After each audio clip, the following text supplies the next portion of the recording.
নির্বাচন আয়োজন সম্ভব নয় বলে মন্তব্য করেছেন জাতীয় নাগরিক পার্টির আহ্বায়ক নাহিদ ইসলাম। বুধবার সন্ধ্যায় রংপুর নাগরিক পর্যটন মেট্রোর হল রুমে দলীয় নেতাকর্মীদের সঙ্গে মতবিনিময় শেষে তিনি এই মন্তব্য করেন। নাহিদ ইসলাম বলেন, গণহত্যার বিচার না হলে ফেব্রুয়ারির নির্বাচনের কোনো অর্থই নেই। এই বিচার না হওয়া পর্যন্ত নির্বাচন আয়োজন কেবলই আনুষ্ঠানিকতা, কাগজের সাইন, যার মূল্য কেবলই কাগজে। বাংলাদেশের ইতিহাসে আমরা দেখেছি 90-এর গণঅভ্যুত্থানের পর ত্রিদলীয় রূপরেখা শুধু ক্ষমতায় যাওয়ার পথ হিসেবে ব্যবহার করেছে। জনগণের রক্তের ত্যাগ ভুলে যাওয়া হয়েছে। আমরা সেই ভুল আর করব না।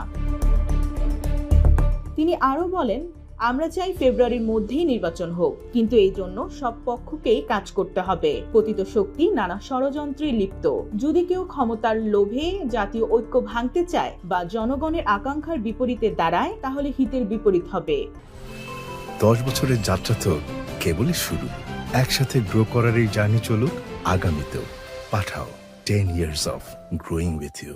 তারা সংসদ টিকিয়ে রাখতে পারবে না, জনগণের আস্থাও হারাবে। তাই সব রাজনৈতিক দলের প্রতি আহ্বান, সংস্কারের পক্ষে থাকুন। এবং যদি জনগণের যেই ন্যূনতম আকাঙ্ক্ষা তৈরি হয়েছিল, সংস্কার, বিচার, এই দাবিগুলোকে উপেক্ষা করে যদি নির্বাচনের দিকে যাওয়া হয়, সেটিও আসলে টেকসই হবে না। জুলাই সনদ প্রসঙ্গে তিনি বলেন, জুলাই সনদ শুধু একটি দলীয় প্রস্তাব নয়, এটি জনগণের মুক্তির দলিল। এর বাস্তবায়ন ছাড়া দেশের গণতন্ত্র পূর্ণতা পাবে না।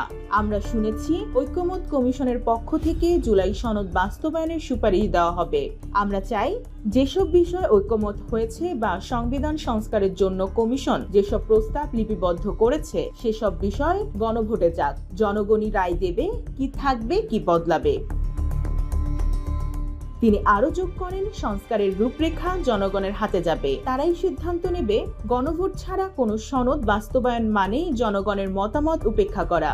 নাহিদ ইসলাম বলেন, জুলাই সনদ বাস্তবায়নের রূপরেখা ঘোষণা করতে হবে প্রধান উপদেষ্টা ডক্টর মোহাম্মদ ইউনূসকে। গণভোটের মাধ্যমেই জুলাই সনদ অনুমোদিত হবে এবং এই আদেশ জারি করবেন তিনি। সংস্কারের ভিত্তি হতে হবে জনগণের অংশগ্রহণ ও গণসম্মতিতে।